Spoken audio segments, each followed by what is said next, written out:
acrylic plastic signage, RGB LED lights. Ayan na mga guys, tingnan nyo, napakaganda ng ilaw. Ayan,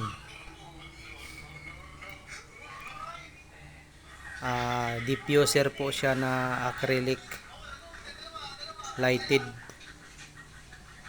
tapos yung ilaw niya RGB, kaya nagbabago-bago ang ilaw niya.